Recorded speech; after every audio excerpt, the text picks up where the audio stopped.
Today is Monday, September 13th, 2021. Coming up on Roland Martin Unfiltered, breaking news out of Oklahoma.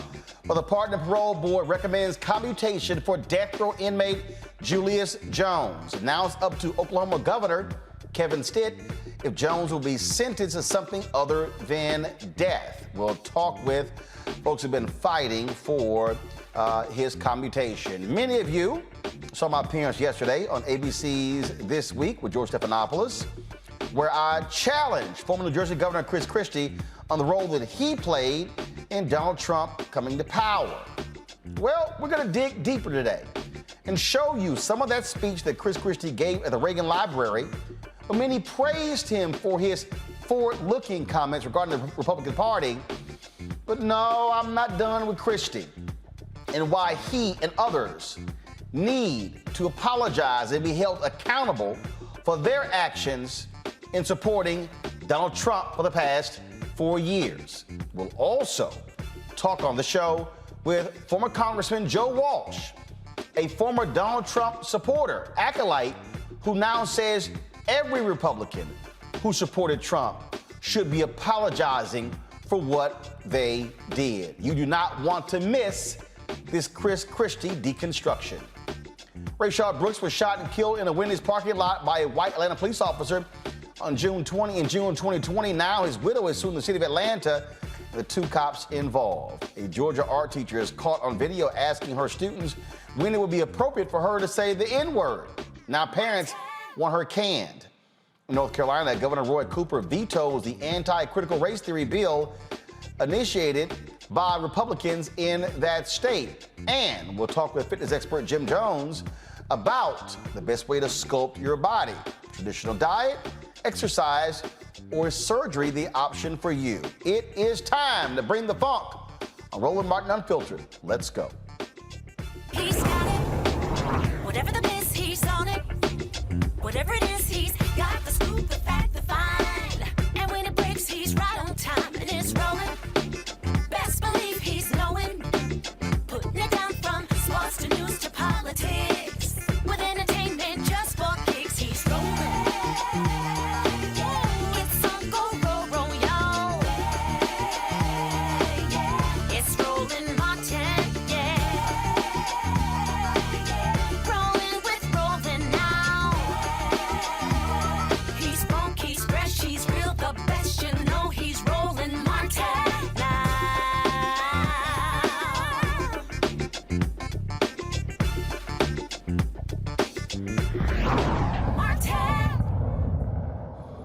Breaking news out of Oklahoma, where the death penalty case with Julius Jones is now in the hands of Governor Kevin Stitt. Today, the Oklahoma Pardon and Paroles Board recommended Jones' sentence be commuted. The board voted 3-1, with the fifth member recusing himself in favor of Jones' commutation. This is a story that has gotten lots of attention over the last several weeks as he was nearing an execution date. Joining us now is Reverend C.C. Jones Davis, Justice for Julius campaign director, and Julius' sister Antoinette. Glad to have both of you on the show. First and foremost, y'all were there in the room. Take us through exactly what happened as the board discussed this. How long were they there? How much time was actually spent discussing this commutation? So it started with the Howe family, and every party had up to 20 minutes. And then after the 20 minutes was up, then the Pardon and Parole Board would ask questions. And so there was no time limit on the questions asked. So after the Howe family, then the state presented their case for 20 minutes. And then after the state presented their case, there were a few questions asked by the Pardon and Parole Board. And then there was Julius's defense team. And after that, there were questions asked. And then after that, they took a 15-minute break. And then they came back and they brought down the rules of how things were going to go, how the victim's family, after the votes were counted, then the victim's family would leave first, and then we would leave second. Excuse me, the Pardon and Parole Board would leave first, and then the family would leave, and then Julius's defense team and members would leave. So after that, I will say after they voted 3-1, it still hadn't clicked in my mind. And so the very first thing that I thought was, I need to pray for their family, because they had to go back all the way over this. They had to go back and present their case. It was rehashed for them. So I know it was very hurtful. Yeah. So us getting that win, it was still like, I still felt pain in that room. So this was a statement from the chair of the board, Adam Luck. I believe in death penalty cases, there should be no doubt, and put simply, I have doubts in this case. I cannot ignore those doubts, especially when the stakes are life and death. Now, Julius has maintained his innocence after he was convicted of killing insurance executive Paul Howell in his driveway more than 20 years ago. So now explain to folks what this vote means. First of all, when you say a commutation, does that mean that that Julius can be sentenced to something other than death? Does it mean that Julius is going to be freed? Does it mean that this leads to another trial? So exactly what does this commutation actually mean? Yeah, great question. So commutation simply means it changes your sentence from one sentence to another. And so, of course, we were asking for a commutation of time served. The board today voted to recommend life with the possibility of parole, which I believe Julius is already eligible for. And so that's still good news for us. It's still good news for Julius. And so what happens next is that this recommendation goes to Governor Stitt's desk. And there's not, as far as I know, there's not a set amount of time where a time frame for him to respond to this or sign off on this. But now he deliberates over the issues in the case, takes the recommendation of, hopefully takes the recommendation of his board and commutes Julius's sentence. But so this is, I guess, where it's confusing. So if you have the chair who says he has doubts in this case, okay, what did he have doubts about? Doubts as to whether Julius should be sentenced to death, or doubts as to whether Julius is actually guilty? Yeah, he had doubts about whether Julius was actually guilty. I don't think you could have sat in that room today and heard Julius's defense go through every detail of the case, of the issues, and not come away with doubts about Julius's innocence, Julius's guilt. And so I think they came to a conclusion in their own minds and hearts today, the same conclusion that the supporters we've had for quite a while now, as we've been fighting for Julius's life, that Julius Jones has been on death row for 22 years for a crime that Julius Jones did not commit. And I think his defense made that perfectly clear in that room today. And I understand that Mr. Luck had to put out a diplomatic statement, but anybody with eyes to see and ears to hear could have heard today that Julius is an innocent person. Now, the family did speak, the Howell family. One of the folks who spoke was the sister, Megan Toby, and she said, quote, "I know beyond a doubt Julius Jones murdered my brother." The governor does not have to follow the parole board's recommendation. He can follow it. He can amend it. He could, or he can simply ignore it. And so explain to the audience what's next. What's the next step? Is it waiting to see what the governor does? Yeah, the next step is to, turn our attention towards the governor's office and to try to talk to the governor's folks, if they will allow us, about why this case has been so important to us, why we feel like he should take the recommendation of his board. One of the things that the governor said when Julius's case was really starting to make national news was that he was listening to the people, and that he was going to deeply consider the recommendation of his board, and he was not going to act without the recommendation of his board. And so I have to trust that Governor Stitt is going to do what he said he was going to do, which was listen to the people and take the recommendation of his board. Listen, Oklahoma is a hard state, particularly when we're talking about an issue like the death penalty, when we're talking about issues of criminal justice reform in any way, right? It's a challenging state. But I am just believing that that we've come this far by faith, and we're gonna go the rest of the way. And obviously there's been so much attention that has been around this particular case. Did y'all get a chance to actually talk to Julius today, and what did he say? How does he feel? So I talked to him this morning at 7. He called at 7:01. The first thing he said was, "Are y'all ready?" And I said, "We're ready, bro. We're ready. We're ready for you to come home." He said, "I'm ready to come home." I've been waiting on his call, just giving thanks to God for us coming this far, because they could have executed him 22 years ago. Yeah. But God. But I'm waiting to hear his voice. I'm waiting to hear his reaction. I'm thankful that one of his other lawyers was actually down there and able to talk to him after the ruling. So I'm just waiting to hear his voice and what he has to say. We certainly will continue to watch this case to see what the decision is. And you say that there's no timetable on the governor's decision, so he could decide in a matter of days, or he could literally sit on this for months. Right. Absolutely. Absolutely, he could. And so we're hoping that he decides quickly. Time is of essence. This man has spent 22 years in prison for a crime that he did not commit, and so it's time for him to come home. It's time for us to expedite this, get the man home, and let's all move on. All right then. We certainly appreciate both of you joining us to give us this information. Reverend CeEK Jones Davis, thanks a lot, as well as Antoinette Jones. Thanks a lot. Thank you for having us. All right, I want to bring in my panel right now to further talk about this. Joining us right now is Kila Bethea, communications strategist. Also, we're joined by Omakongo Davinga, professorial lecturer at the School of International Science at American University. Glad to have both of you here.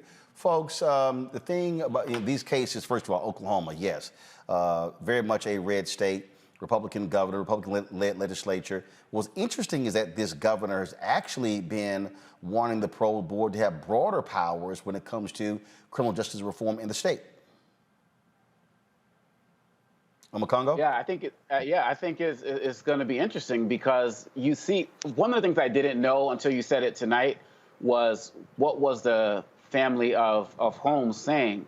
And so when you talk about what Stitt originally wanted, we have to realize that there are going to be people, MAGA folks, and all of these guys who are going to be fighting so hard for Justin to not be released that we have to make sure that we keep our voices up as well.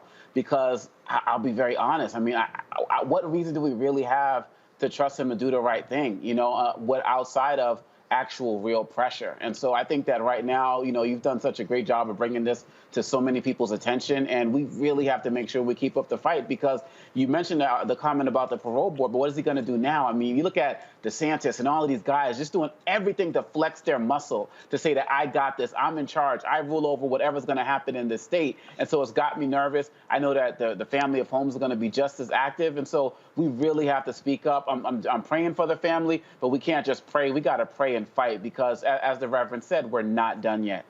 The thing here, Kelly, is without the public pressure, we're not at this point. Let's just be honest. If you did not have the public pressure, if celebrities were not getting involved, you would not have the level of attention on this case. Absolutely. And that was one of the points that I was going to mention, mainly because there are so many people in prisons who have a very similar predicament as Julius Jones, such that we can't keep up with it all as the public unless it is in our face. So shout out to Kim Kardashian West and other celebrities who have put this at the forefront of our minds so that we know and can keep up with and keep track of this case. I'm sure that, like you said, the Howell family is adamant that Julius Jones committed this crime, but the evidence allegedly just simply does not show that. But I also have to remain empathetic in some regard, because at the end of the day, they still lost a loved one. And I keep that at the forefront of my mind as well. But at the same time, so did the family of Julius Jones for 20-something years, especially if he is proven innocent of these charges.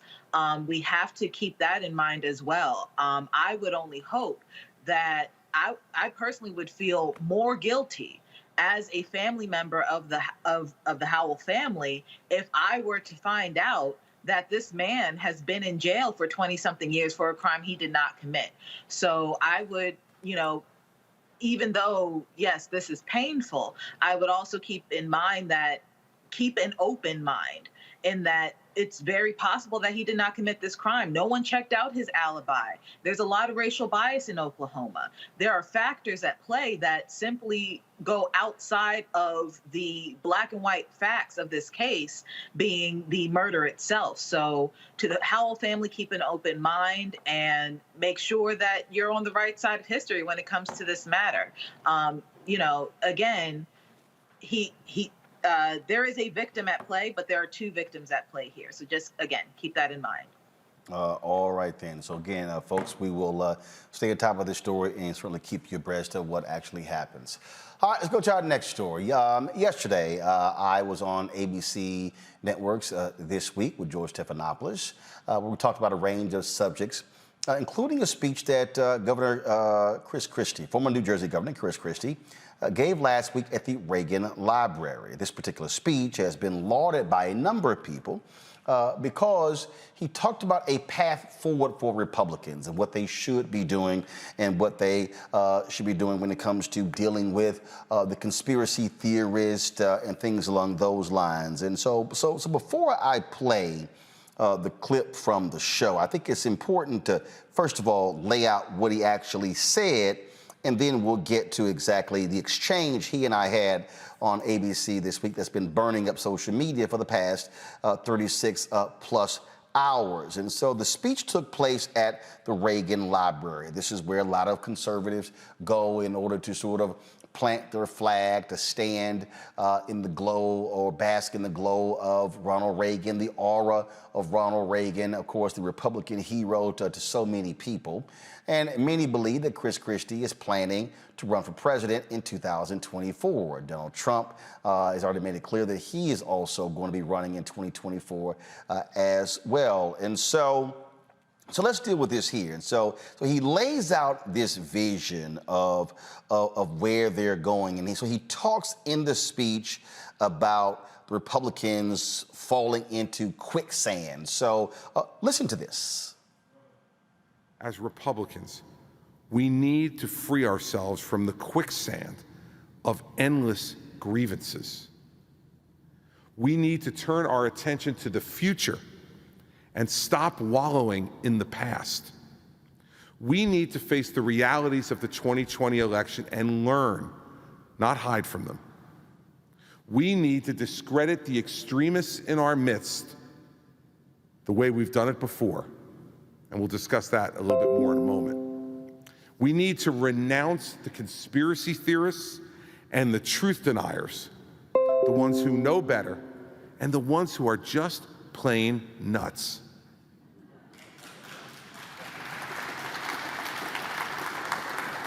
We need to give our supporters facts that will help them put all those fantasies to rest, so everyone can focus with clear minds on the issues that really matter. We need to quit wasting our time, our energy, and our credibility on claims that won't ever convince anyone of anything.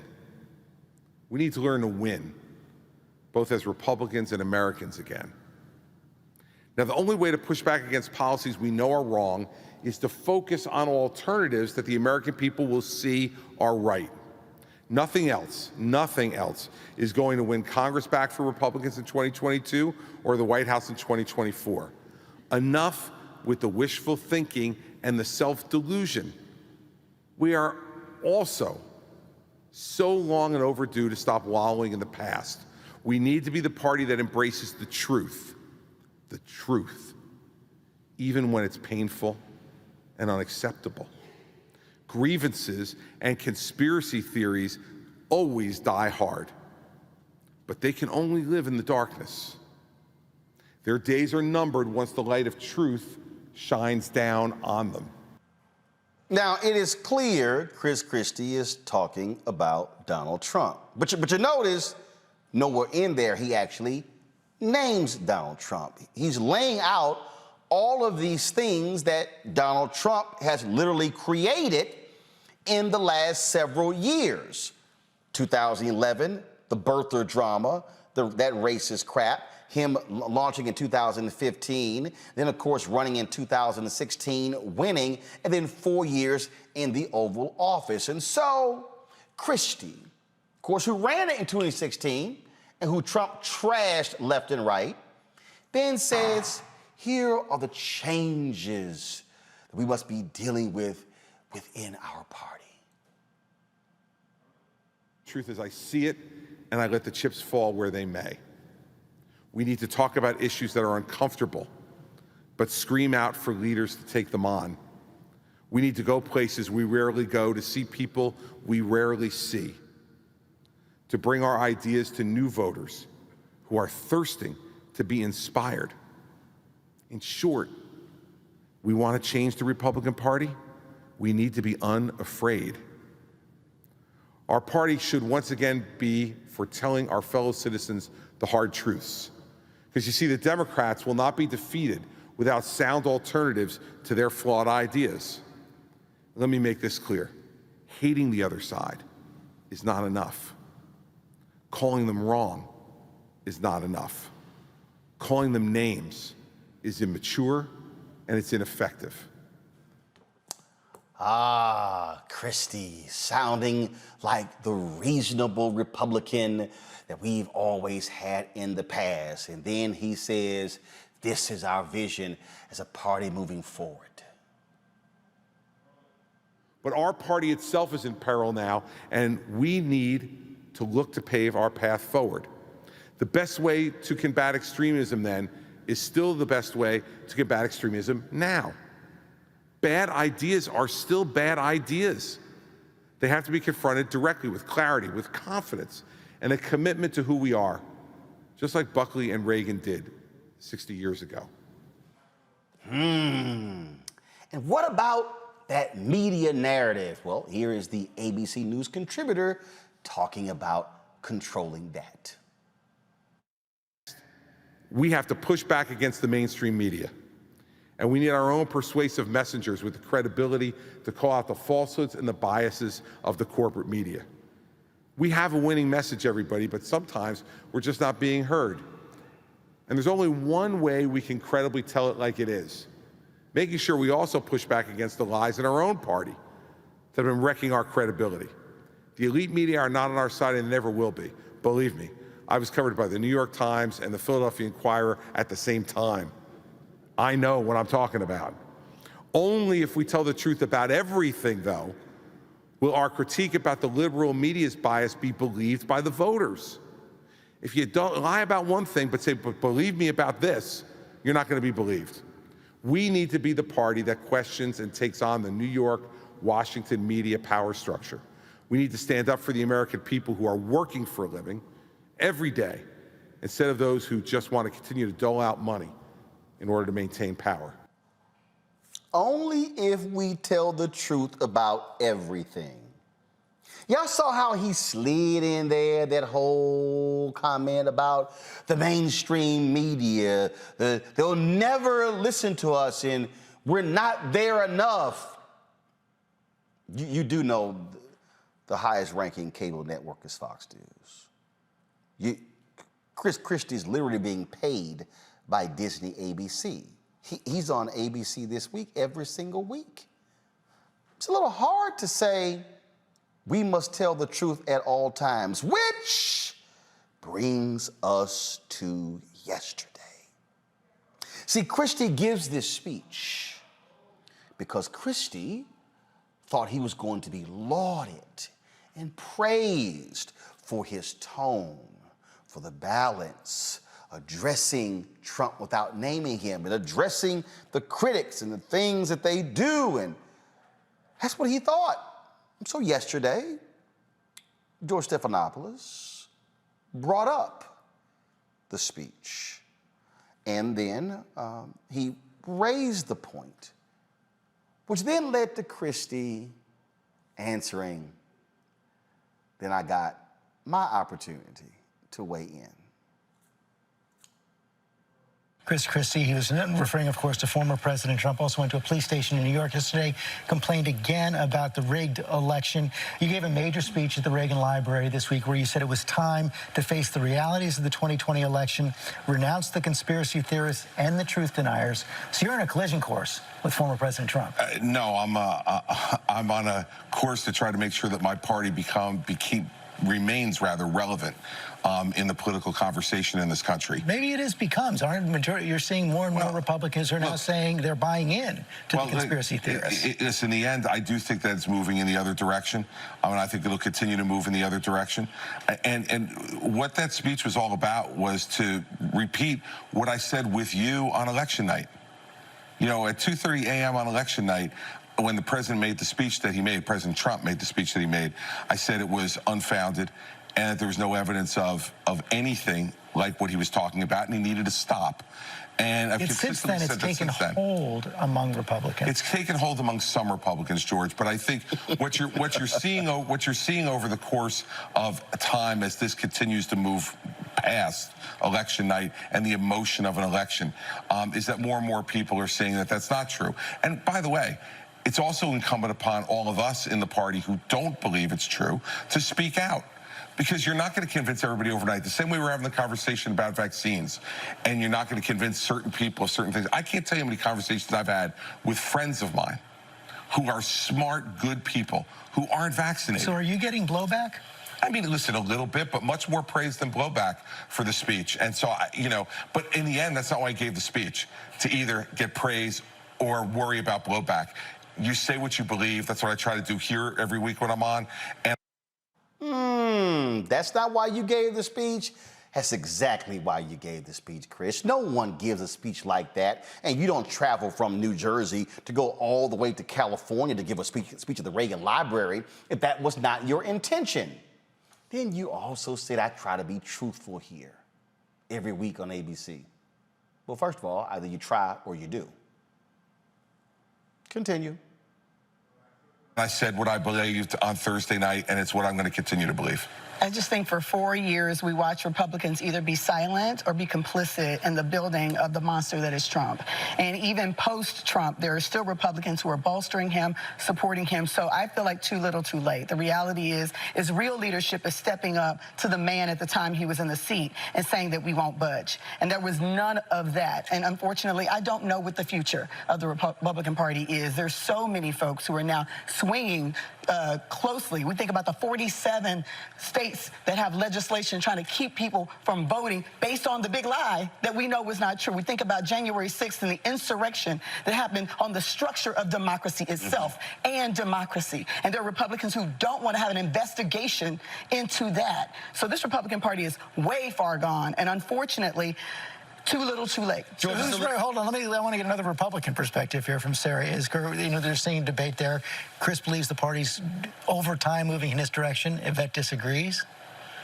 I think that perhaps we will finally see what we didn't get to see in 2016, where there were 17 candidates, nobody dropped out so that you could have the one-on-one versus Donald Trump. Perhaps it looks like Donald Trump is going to run again. We're certainly told that by all of his advisors and by all accounts from him. If it is Chris Christie versus Donald Trump in the Republican primary, Republicans will have a choice. And certainly Donald Trump is in some ways at his weakest that he's been since he left the White House, and in other ways, certainly what he has said and Trumpism has picked up within the party. It will be up to Governor Christie to make the case that there is somewhere else to go. But I do think if Trump runs, he may be alone in that lane, and that could be helpful. I'm sorry. Republican Party, they made their choice. Yes. And I appreciate the speech, Governor, but the reality is this. You have to admit Sarah, you have to admit the role that you played in putting the person in leadership who is driving conspiracy theories. It's one thing to condemn them after the fact, but you have to own up to the role that you played in putting the person in power. The time we both ran campaigns against No. Let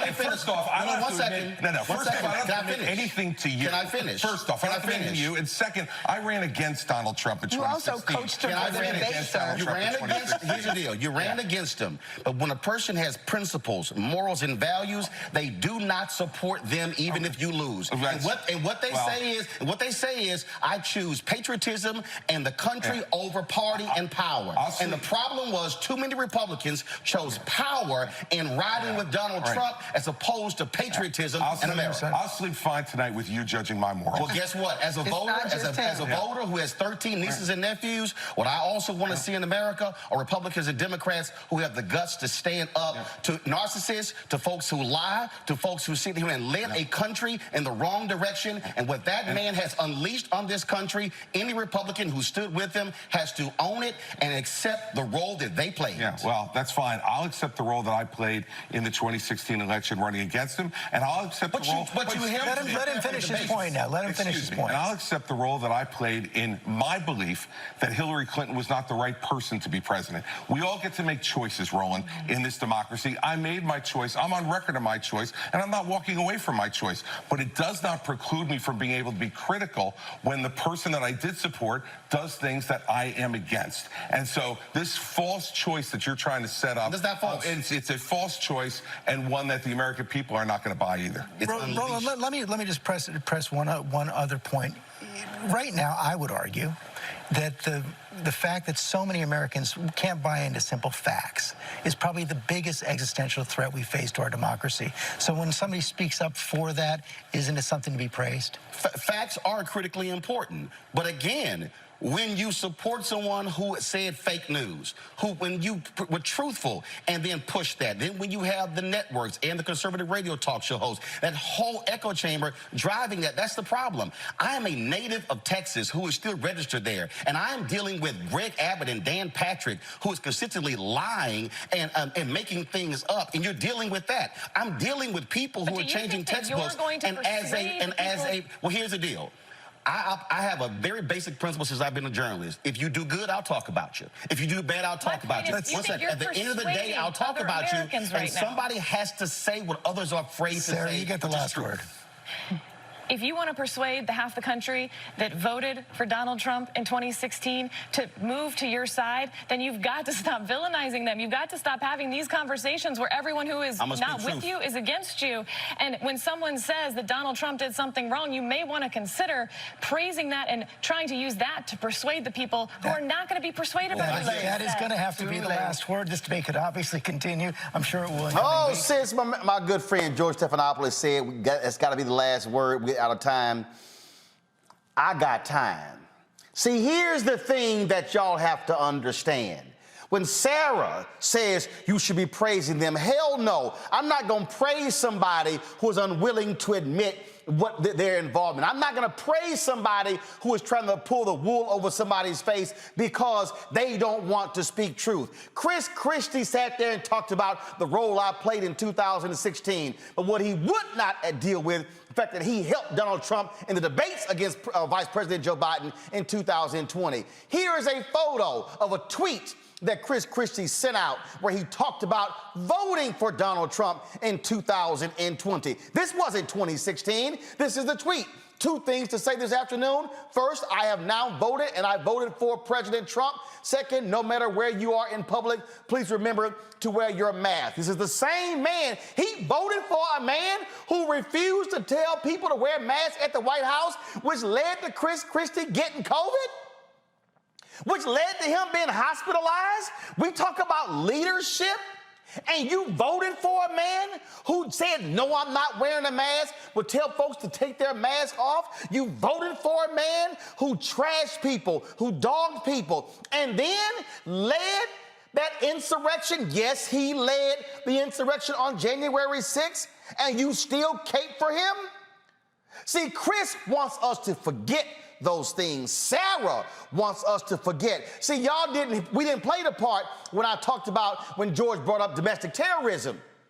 And I said white domestic terrorism, and I called out the Trump DOJ because when Sarah's boss, Jeff Sessions, was Attorney General, they pulled back on the resources to fight white domestic terrorism and shifted the money over to fighting Muslims and terrorism. Oh, excuse me if I've got CVS-sized receipts here. See, what I need y'all to understand, there's a game being played.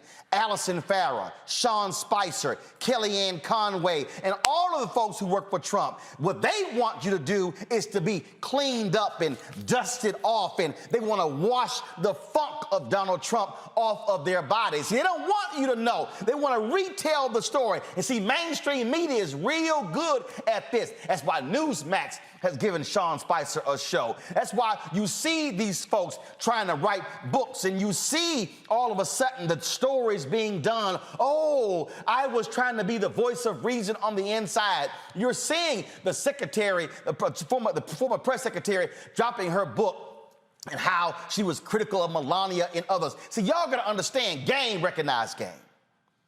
And see, the reason I'm wearing this shirt, not the right kind of black, y'all remember when Soledad O'Brien said, an executive at CNN said that to her about me? Because see, I could have easily gone on and played the game of, oh no, I don't want to hurt Governor Christie's feelings, and I don't want to get too tough. First of all, that wasn't tough. Y'all have seen me go in on people. That was a scale on of 1 to 10, that was a 4. But what you have to understand is what's really going on here. See, they want to wash themselves. See, he was at the Reagan Library. Go watch that docuseries on Showtime. I know a lot of conservatives, Republicans love Ronald Reagan, but you're going to understand what Ronald Reagan was saying in the 60s and the 70s. So he opened his campaign, the same place where those 3 civil rights workers were found murdered in Mississippi, gave a speech on states' rights. He knew what he was doing. He knew what he was saying. But see, we're so good at, no, we don't want to talk about that sort of stuff. No, we're going to talk about it. And see, Chris Christie has refused to own up to what he did. He has refused to own up to the advice that he gave Donald Trump. He has refused to actually say what he did. He played a role because Chris Christie had an option. He could have not endorsed Donald Trump. He could have not campaigned for Donald Trump. He could have not advised Donald Trump. He could have said, I'm taking a pass. But why did he do it? For the same reason the rest of them did it. Power, party. Read the New Yorker. James Baker lauded as this distinguished gentleman and diplomat, former chief of staff and secretary of state, where he said, doesn't matter, I'm bothered by some of the things Trump did, but I will always vote for the Republican.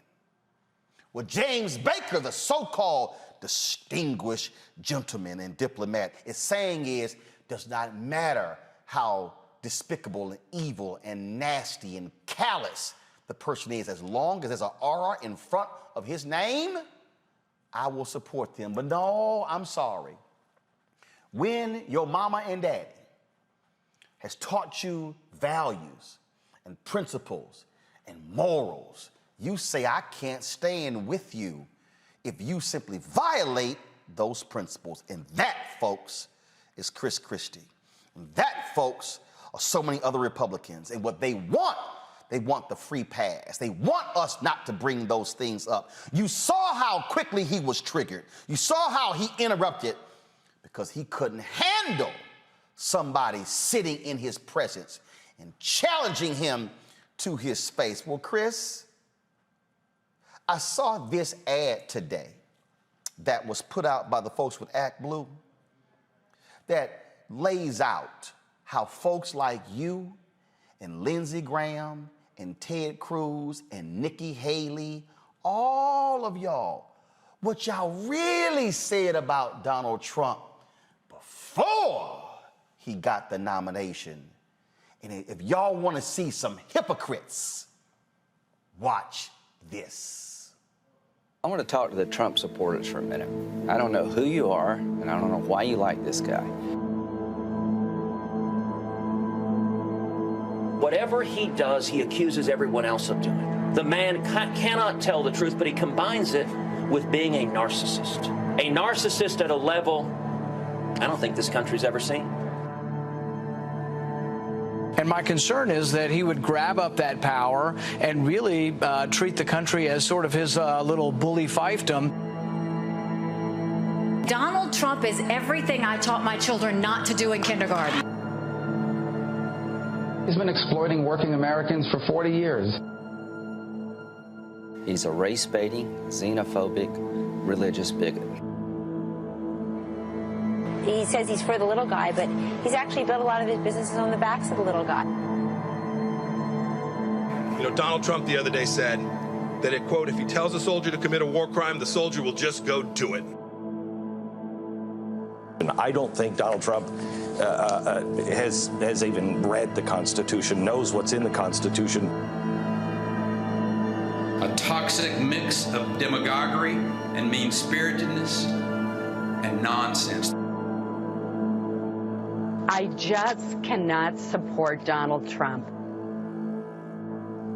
Donald Trump is a delusional narcissist and an orange-faced windbag. Donald Trump is a con artist. He doesn't know the difference between truth and lies. He lies practically every word that comes out of his mouth. I think he's a kook. I think he's crazy. I think he's unfit for office.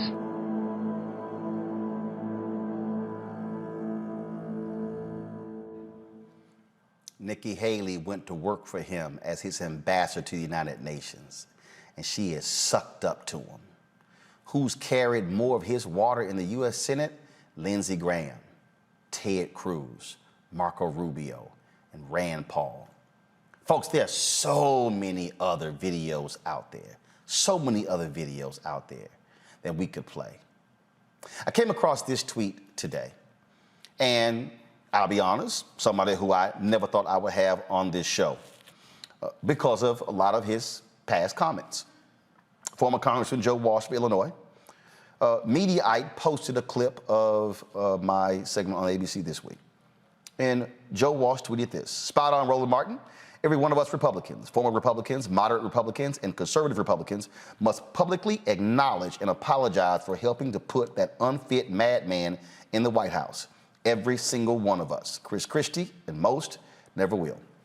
Joining us right now on Roland Martin Unfiltered and the Black Star Network is former Congressman Joe Walsh. Congressman, glad to have you on the show. You were, if I had a camera on you while I was going through all of that, you were putting your head down, you were nodding, you had this sort of state of disbelief as you listened to Chris Christie give that speech, and then so that exchange between the two of us on ABC. Hey, Roland, I am so, by the way, it's an honor to be with you. I am so freaking pissed off right now, but I want to start by saying thank you. I mean it, man. Thank you for what you did yesterday on ABC, calling out Chris Christie. My God, Roland, all of them know who Donald Trump is, and none of them have said anything. I'm listening to Christie at the Reagan Library. It's infuriating. We need to do this. We need to do that. What they need to do is call out him by name.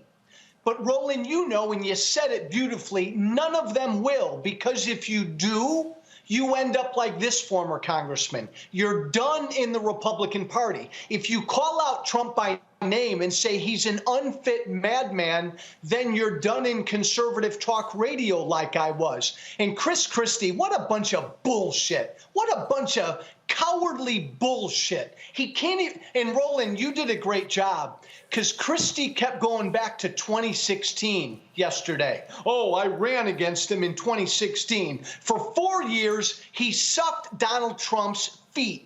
He tried to help him get reelected in 2020. Look, Roland, I screwed up. I voted for Trump in 2016. In a nanosecond after that, I realized how unfit he was, and I lost everything. Chris Christie was still trying to help this guy get reelected? I get it. I'm not naive, Roland. I get it. You said it. If you do what I did, you're done in the Republican Party. And screw Chris Christie and Rand Paul and all these other guys because they've sold their soul. I'm sorry. And that right there is the biggest thing for me, because, you know, they love talking about integrity and honor and principles and valor and value. They love touting their Christianity and their faith. And they stood with a faithless ghoul, a man who has no bottom, a man who will throw anybody under the bus. Chris Christie kissed his ass after losing, endorsed him. Trump put him in charge of his transition team. What happened? His son-in-law, Jared, I don't want him. Trump dumped him because Christie prosecuted Jared's daddy. After trashing this man, Trump would talk about the man's weight in public and how he would just do whatever and would just kiss his butt. Christie's still going back, still going back, still going back, still going back. Hell, he caught COVID by kissing his butt by being at the Amy Coney Barrett super spreader event at the White House, the same one where Bishop Harry Jackson was, the same guy who preached in the Oval Office on Easter Sunday and died a few months later of COVID, and Trump never even mentioned the man's name, never even sent a tweet out. And these folks, see, I would just rather Lindsey Graham and Rand Paul and Ted Cruz and Christie and the rest of them just come out and say, hey, I'm here to kiss his ass because I want to get paid. I want to have power. I want to have proximity to power. That's why I'm doing it. But don't sit here and act as if we don't know what the hell's going on. Hey, Roland, when I was in Congress, I was the poorest member of Congress. If I had $1 for every time a Republican member of Congress over the last 3 years told me privately how bad, awful, god-awful bad Donald Trump was, I'd be a wealthy guy. But you nailed it, my friend. They all told me that privately. Chris Christie has the nerve to say the Republican Party has to tell the truth without calling out the biggest liar this country has ever had. Roland, as far as I'm concerned, if you're a Republican and you can't call out him by name, Donald Trump, and we've got to get rid of him or this party will never grow, then I don't even listen to you anymore. Right, and that's that point you just made there when you talk about what they say privately. Look, yeah. I can tell you, I know of people who overheard conversations that Rudy Giuliani and Lindsey Graham have had, who were sitting right there, and they were ridiculing him. They were making fun of him. They know he's stupid. They know he can't read. They know he's an ignoramus, but they know, oh, he had the power? Boom, we're gonna suck up to him. That's the only reason. And Roland, they know he's bad for the Republican Party. More importantly, they know deep down he's bad for this country. My God, some of them have told me privately what I've said publicly about Trump. He's a treasonous guy. He's disloyal to America. Roland, they know that. My God, and they don't say it publicly. See, and that's why I had no choice but to check Chris Christie and to check Sarah. Because don't try to sit here and go, oh, let's bring us together and a vision forward, and these things are important because here's the deal. If 200,000 votes went a different way, he would be sitting in the Oval Office, and Chris Christie would be sitting there kissing his ass. Because Chris will be trying to make money for his lobbying shop or whatever he's doing, because that's what this is about. Principle. Hey, by the way, Roland, the other really great point you made yesterday is about the party. The Republican Party's done. And Christie knows that. It's Trump's party. Stick a fork in them. They're done. He's running, and if he wants to run, Roland, and I think he will, no Republican's going to challenge him. Chris, there's not going to be a choice between Trump and Christie. Give me a freaking break. Well, you've already heard Nikki Haley. You've already heard Nikki Haley say, well, if he runs, I'm not running. And here's the crazy thing.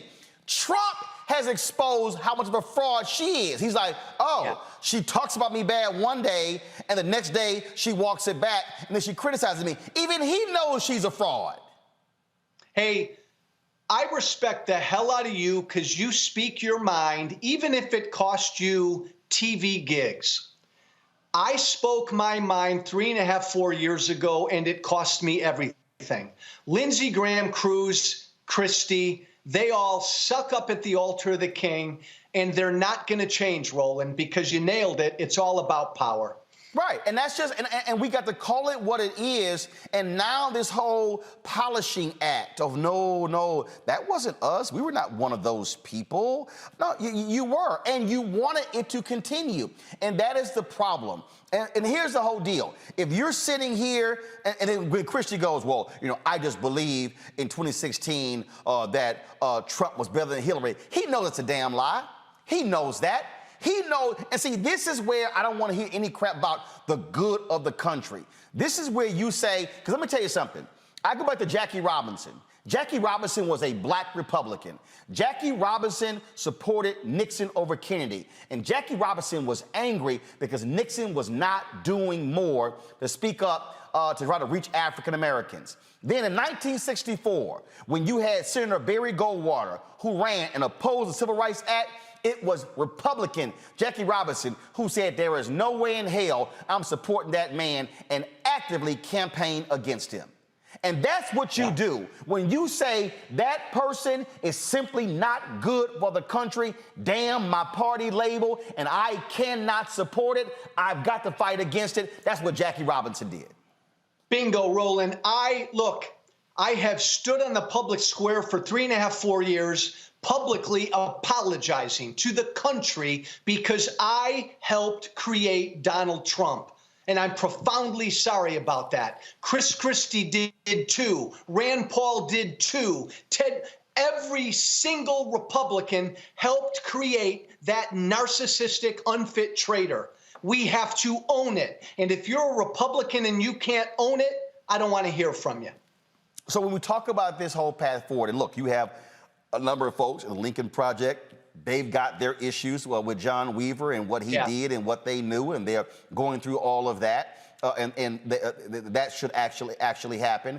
Sherry Jacobus, I spent a lot of time with her on CNN, and she's talked about she's fighting cancer, but she talked about how the Trump people went after her and, yes, destroyed her life as well. And that's the thing right there. They are about destroying your life. This isn't like, okay, we disagree politically. No. They want to destroy your life. They want all your money cut off. That's the reason why Reince Priebus, Trump just slapped this man around like a little child and just abused him, fired him on the plane in a tweet, and then he had to catch a ride with somebody else. And Reince Priebus still walking behind, kissing his ass. And then now he's trying to sit here and have this recount in Wisconsin leading that. And I'm sitting here going, man, do you have any integrity? Any? Like, are you like you? That man disrespected you. Ted Cruz, the man called your wife ugly. Yeah, the man called your wife ugly. No, you're right, man. But then there are all these other Republicans who just kept their mouths shut for 4 years. What has Paul Ryan ever said? John Boehner, my former speaker, wrote a book and came out and said how bad Trump was. He still voted for Trump in 2020. They kept their mouths shut. And that to me right there is the fundamental problem. Because you know what? Look, I got a problem with a lot of Democrats who said, I just can't vote for Hillary Clinton. You know what? They didn't. And she lost. Yeah. She lost. Had those Democrats who did not like her said, I got to put that aside and vote for her, I personally think they screwed up, because what they didn't do was what Republicans actually did. Republicans said it's about power. But the issue for me was this here.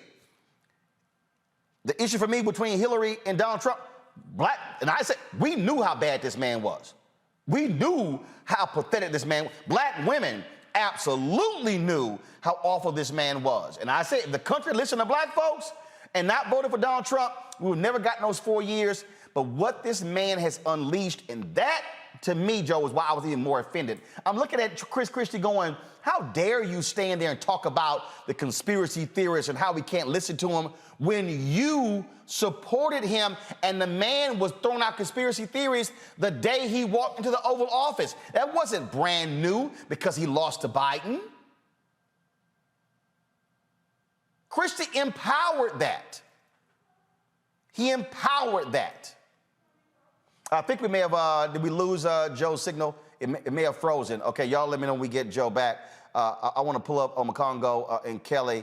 And that to me, Omakongo, is just, and again, I went real easy on Christie yesterday. But to sit there and go, dude, don't try to act like you all pious and now you want to look forward when you wanted this for 4 more years. Mm-hmm. Oh, absolutely. And like you said, you were like level 4 out of, we've seen the 10, you know what I'm saying? Look, it's ridiculous because one of the things we also didn't mention that just in May of this year, Christie told Sean Hannity that he would give Trump an A on his presidency.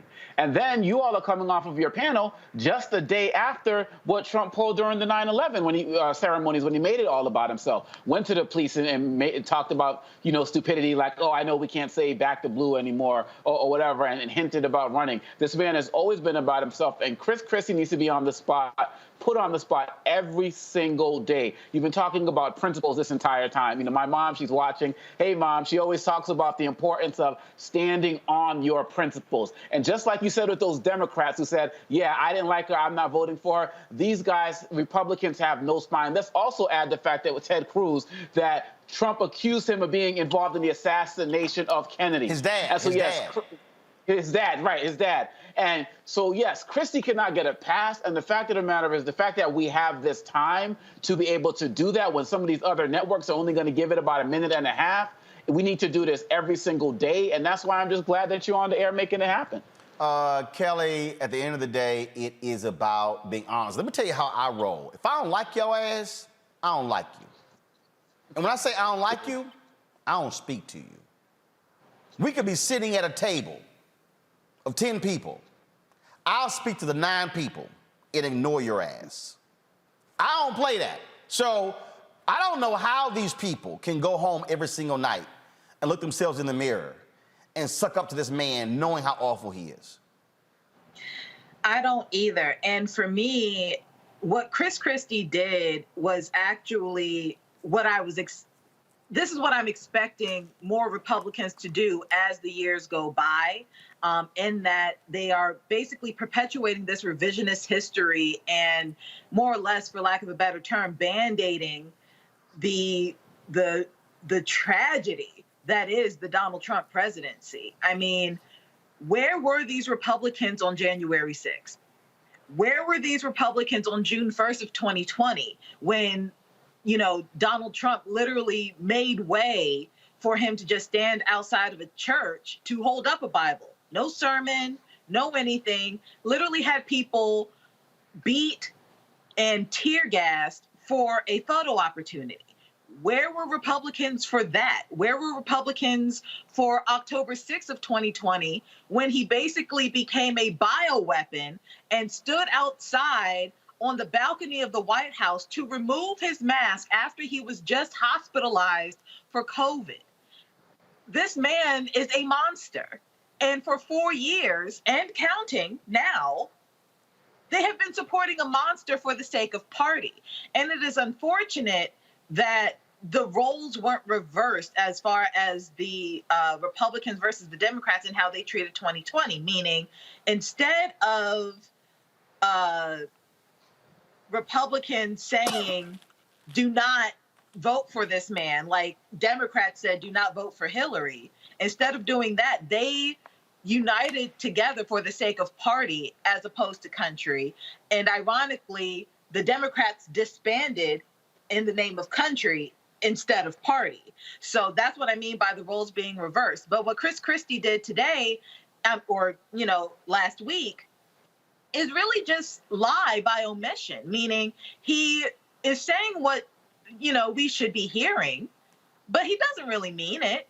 he's just trying to save his face, you know, cover his ass for future elections, future engagements, future anything regarding the Republican Party. And as if, you know, the internet doesn't exist, as if everything he's been doing for the past 4 to 6 years is just going to be wiped out and forgotten about. And that's just not going to happen. It is incredibly disingenuous for you not to own up to what you've done. Like, you literally made your bed, lay in it. This is where, we got Joe back. Joe, and this is where, Joe, you have far too many people who are in the media who want to be clubby, in bed with these folks, chummy with them, and they don't want to press them too hard. I mean, that's just the real deal. People have to understand it is a major inside game for all the folks in Trump world that exist out there, and that's the game. And I'm sorry, I'm just not going to play that game and let somebody sit in front of me and just say this crap, and they've never owned up to it. You can't go to an AA meeting and make any progress unless you have to say with your own mouth, I'm an alcoholic, I'm a drug addict. You can't look. I'm born and raised Catholic. You can't walk in confession and not say, "Forgive me, Father, for I have sinned." In fact, these same Christians are the ones who say you've got to profess with your mouth that Jesus Christ is your Lord and Savior. These folks want to say, "Oh no, I wasn't with that. I wasn't done with any of that. No, I was privately advising him against it." Yeah, but you watched it and then you said nothing. And Roland, and by the way, your guest beautifully said it. Trump is a monster. He's a treasonous monster. And please don't take what I'm about to say wrong. I almost have more respect for nuts like Matt Gaetz and Marjorie Taylor Greene, Lauren Boebert, who really believe Trump's bullshit, than I do Chris Christie. Chris Christie knows that Donald Trump is a lying, treasonous monster. I have less respect for Christie and Lindsey Graham and Cruz because they know the truth. Marjorie Taylor Greene's an idiot. She believes it. These guys know the truth about Trump, but for power, they won't call him out. Well, it is important to own up to it. I mean, you talked about that and what it has cost you, and in Republican circles, you are absolutely persona non grata. You've talked about losing the radio show because your radio show was on how many stations? About a couple hundred stations, lost them all. But you know what, Roland? Because you can't be anti-Trump in conservative talk radio. Here's the other thing, though. You have to apologize sincerely. Right. And I've spent 3.5 years apologizing. Yeah, because before, let's be clear. Before, I mean, you said some stuff in the past about Michelle Obama and other folks, and you were a flamethrower on the right, and Fox News loved you, and every time you put something out there, and you had to own up to the role that you played in creating and fostering the environment that allowed a Trump to come onto the scene and grab it and then take hold and become president. Hey, Roland, I helped create that. You agree with me, I think. The GOP base has been radicalized. Oh, absolutely. What President George W. Bush said on Saturday, he was talking about the Republican Party in terms of the similarities between the radical, I call them domestic terrorists in the United States, and the folks who attacked us on 9/11 in terms of what their goal was. He didn't name Trump, he didn't name party, but everybody knew exactly who he was talking about. And all of us Republicans and people like me, Roland, we helped radicalize the base so that when Trump came along in 2016, the demagogue he was, they were primed for him. We got to own that, apologize for it. So what are you, last question for you, in terms of moving forward? I think you're going to see more speeches like this, and I'll give you a perfect example. People laud Senator Mitt Romney. I don't. You know why? Because he gave that speech, all that hoopla before Trump got elected, and then was kissing his ass trying to meet with him to become his Secretary of State. And see, that's the same thing. Say, I'm sorry, you don't play with evil. You don't play footsie with evil. I got to go to church. You can't sit here and pray to God, but then you want to kick it with the devil. I mean, you simply can't do. Lightness and dark cannot coexist at the same time.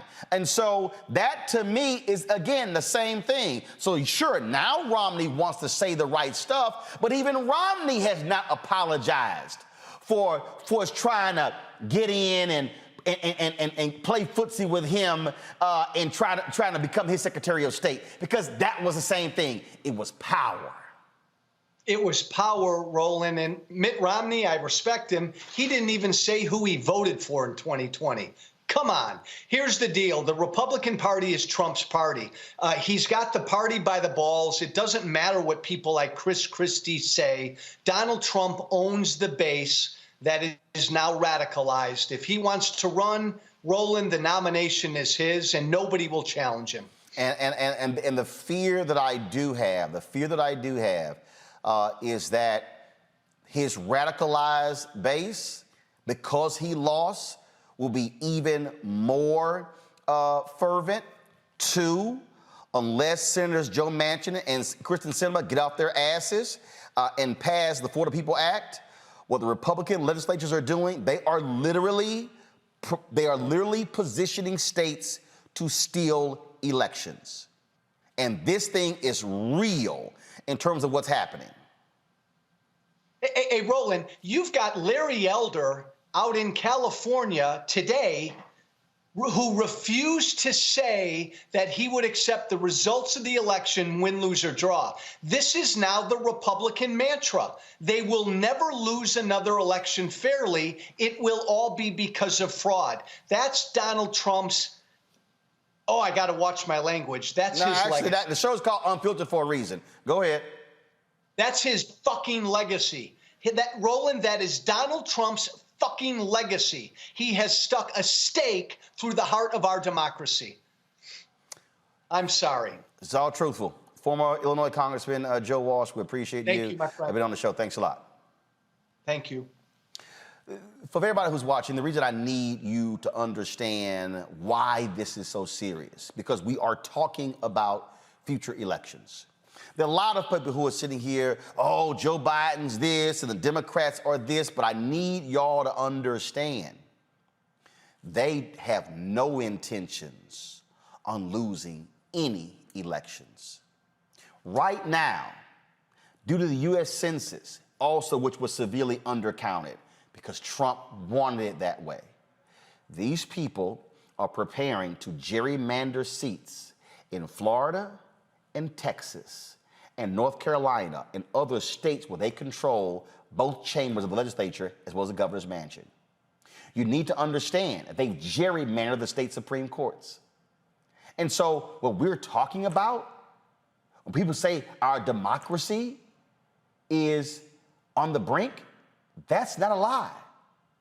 And so a lot of y'all can get caught up in, Biden this and Kamala that and Democrats this.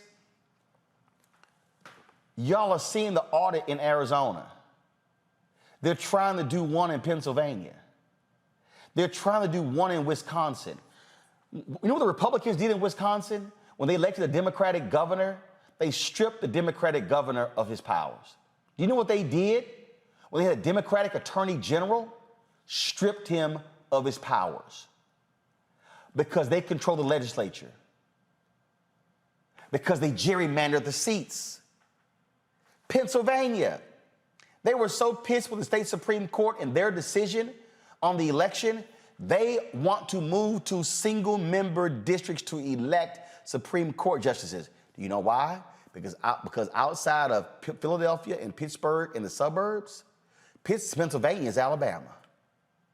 And they want to guarantee they control the state Supreme Court. They say never again. North Carolina, they tried it. Same thing. Florida. They are to control the state Supreme Court in Florida, all Republicans. Texas State Supreme Court, all Republicans. Louisiana, they control the Louisiana Supreme Court. Mississippi Supreme Court, Alabama Supreme Court, Arkansas Supreme Court. Y'all need to understand what is going on. This thing is bigger than me taking it to Chris Christie. You need to understand what the strategy is. I need you to listen to me clearly. You need to understand what the strategy is. Because folks, they are meeting right now. Listen to what I'm trying to tell you. The Federalist Society is meeting to figure out how can we get 9 conservative Supreme Court justices.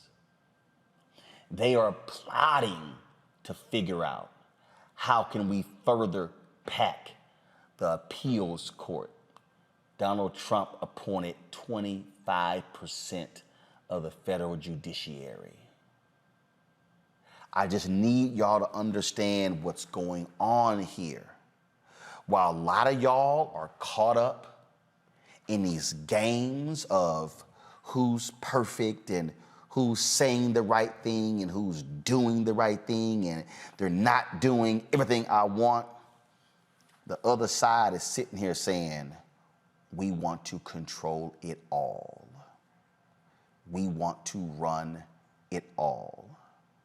We want to put our people in place in every position, and you will have nothing to do with it. When you start saying, oh, but I want to focus on the mayor, guess what? They will start challenging laws. And if they control the federal courts, you lose in federal court.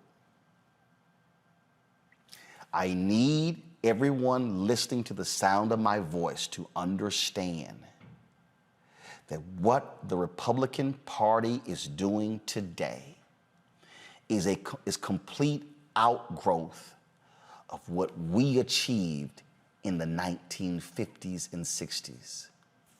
Listen to me clearly, please. I need you to understand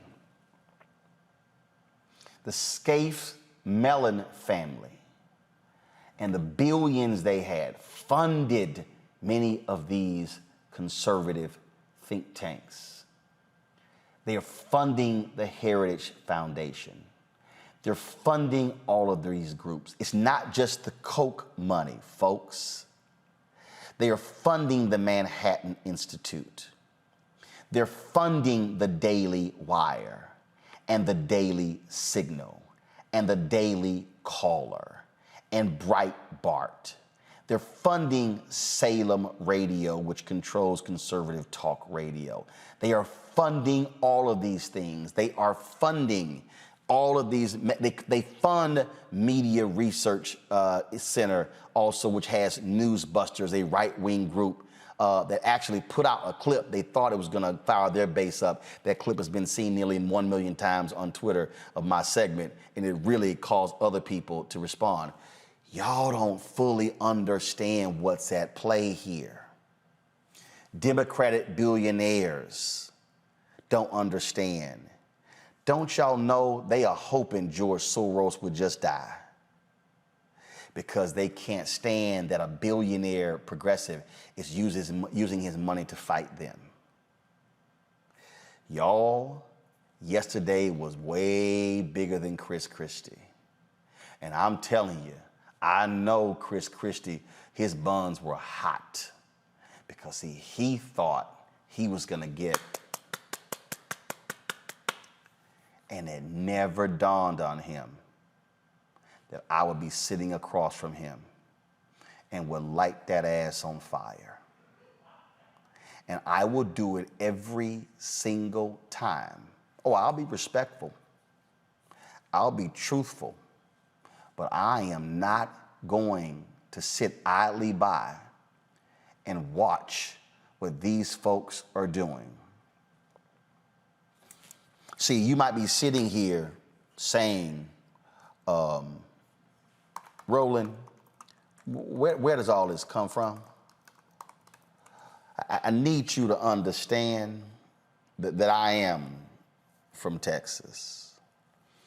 And I need you to understand that there's something in that water in Texas that causes us to be unwilling to accept the BS and to accept the nonsense. And I remember a sister from Texas, the first black woman elected to Congress since Reconstruction. I remember when she sat in the midst of all of those white men in Congress in 1974 and said this. Debate not to exceed a period of 15 minutes. Thank you, Mr. Chairman. Mr. Chairman, I join my colleague, Mr. Rangel, in thanking you for giving the junior members of this committee the glorious opportunity of sharing the pain of this inquiry. Mr. Chairman, you are a strong man, and it has not been easy, but we have tried as best we can.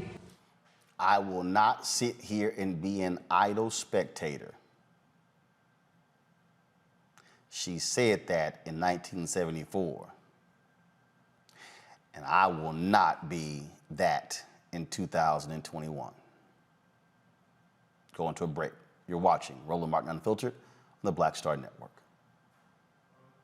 I believe that people our age have lost the ability to focus the discipline on the art of organizing. The challenges, there's so many of them and they're complex.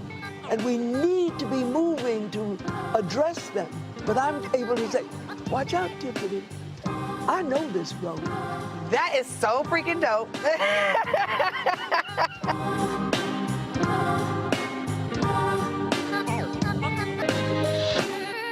Floyd's death hopefully put another nail in the coffin of racism. You talk about awakening America. It led to a historic summer of protest. I hope our younger generation don't ever forget that nonviolence is soul force. Priceless.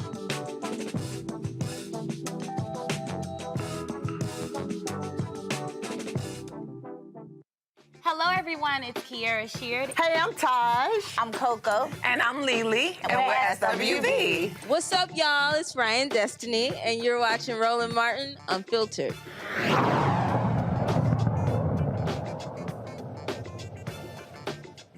Well, folks, cringing testimony seems not to end on day 16 of the R. Kelly trial. Today, a former dancer testified that she walked in on R. Kelly performing oral sex on an underage Aaliyah. The dancer claims she attempted to perform a prank on Kelly when she caught the two entertainers engaged in sexual acts. On Friday, one of Kelly's former employees said the R&B star reprimanded her after one of his girlfriends escaped. Diana Copeland, the singer's assistant from 2004 to 2018, testified that Kelly was upset with her for allowing a woman identified as Anna to escape his Georgia home after an argument. The trial will continue tomorrow. Let's go to my panel. Kelly, I mean, it's sort of like day after day after day with the testimony that we're hearing. And of course, you still got these people who's hit me talking about, oh, free R. Kelly, I'm wrong, I'm not giving his side of the trial. But prosecutors are it's just like a relentless number of people. And again, having a former employee testify is all about bad acts. It all has been critically important to the prosecutors' frankly, strategy. No, absolutely. My biggest issue with this trial is, frankly, how long it's taken for us to get to this moment. And I think that's the frustration of a lot of people out there who have either been part of the Mute R. Kelly movement or simply just believe the young Black women in the first place almost 20 years ago or over 20 years ago at this point. It is incredibly disheartening and really just angering to me how we still have supporters of R. Kelly right now, how we are listening to testimony, reading testimony. We have documentaries on the fact. We have sometimes coming from his own mouth that he has an attraction to, underage girls. And yet it's almost as if people just do not care. And for 20 plus years, people did not care. And finally, we are at the point where we care, in that this case is finally in trial and he's being prosecuted. For those who are still part of the R. Kelly team, I don't ever want to hear, protect Black women coming out of your mouth, like, ever again. Because at this point, it's clear that not only are you a hypocrite, you're a liar. Because this entire case is about protecting Black women and upholding the law in regards to Black women and Black girls. And here you are supporting a man who not only doesn't care about either category of demographic, but also would still be doing it if it were not for the people over the course of over 20 years trying to bring this man to justice. So I really hope he gets what he deserves. He needs to stay in jail. He needs to be up under the jail. If the death penalty were part of this jurisdiction, I'd say he get that too, because what he has done has been absolutely disgusting. But for the culture of music, it is incredibly sad how an entire body of work of not just his, but artists who have worked with him now, frankly, have to die and never be played again, or at least not nearly at the level that it used to be, because one man decided to be disgusting. Omokongo? When I was reading the articles today, one of the things that really bothered me when I see these people coming out and testifying is they should be on trial with him, because they are accomplices. You said that the one assistant, 14 years. Maybe you could talk about, well, I didn't really know what was going on. It was a year, I was there 6 months. We're talking about 14 years. There are so many people who aided and abetted what was happening, and they need to be on charges as well. If these girls were white women, there wouldn't have been one victim without this man going to jail.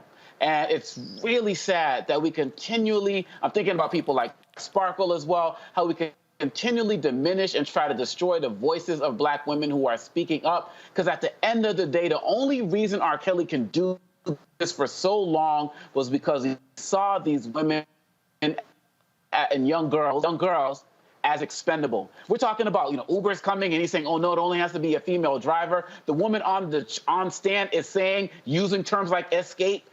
At the end of the day, as it was just said, yes, he needs to go away for a very long time.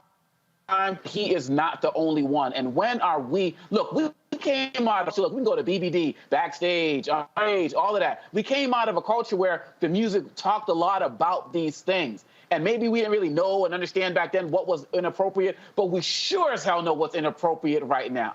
And R. Kelly needs to be the prime example made, and we need to start looking at it all. But this man and his accomplices need to be in prison, period, bottom line. Again, the trial is going to continue, and we'll certainly see what happens next. All right, folks, y'all know what time it is.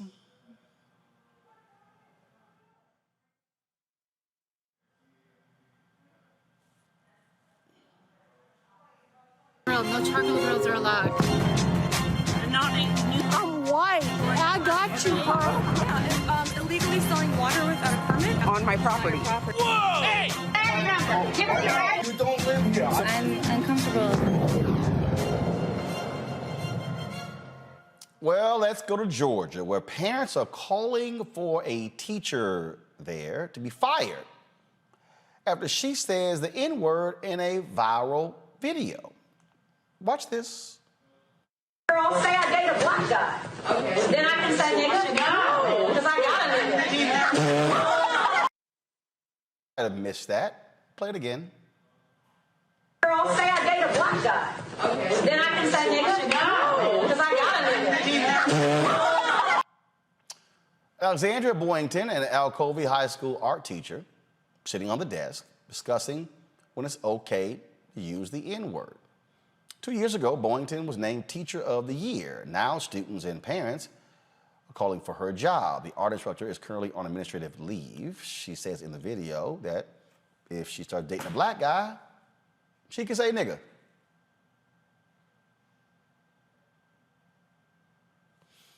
Really?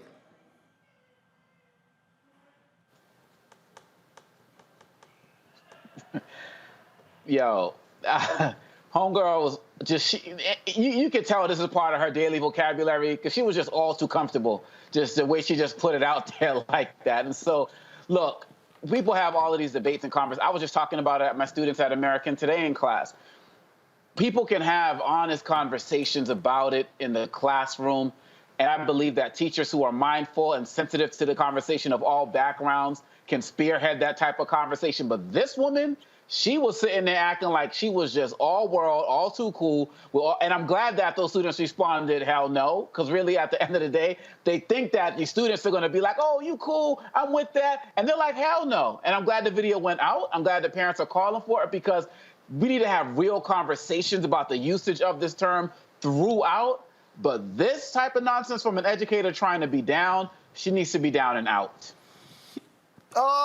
Kelly, yeah, she was a little comfortable there.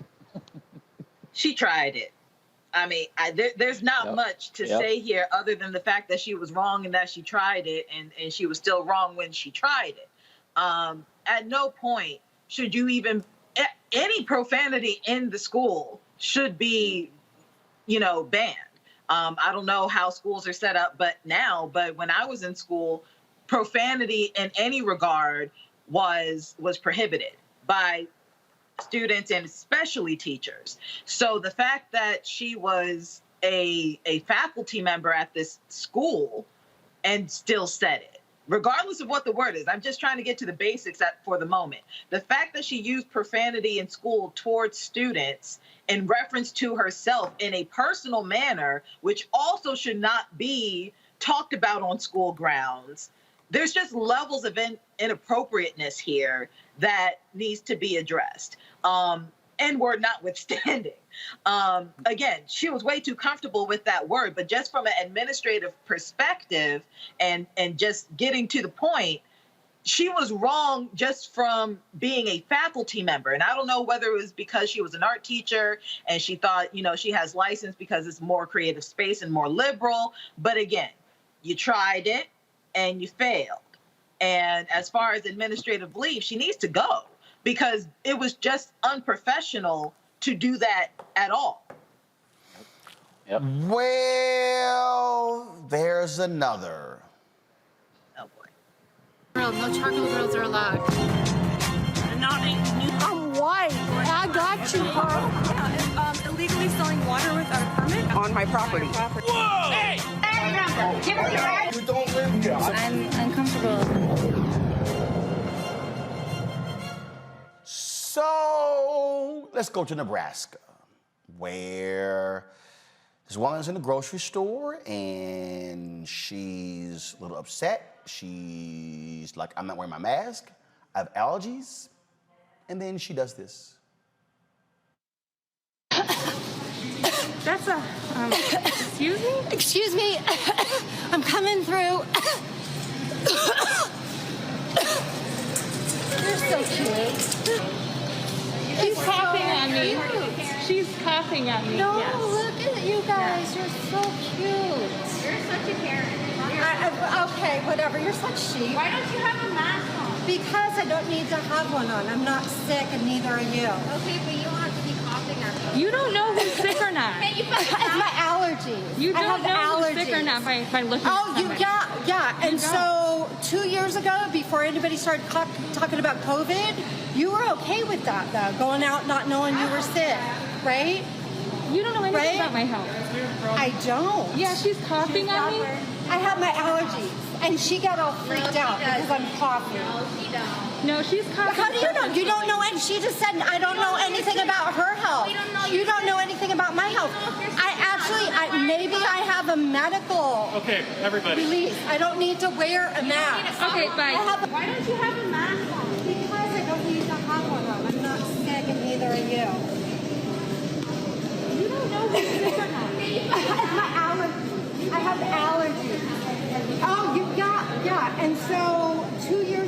before anybody started talking?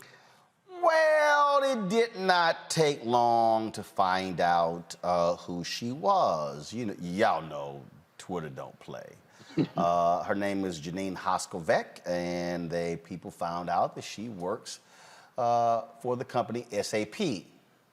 Let me take that back. Coughing Karen used to work for SAP. This was issued. This tweet: we have reviewed the incident and confirmed that the individual in question no longer works for SAP. I keep saying, Kelly, every time one of these crazy-ass white people lose their job, a bunch of black people should apply.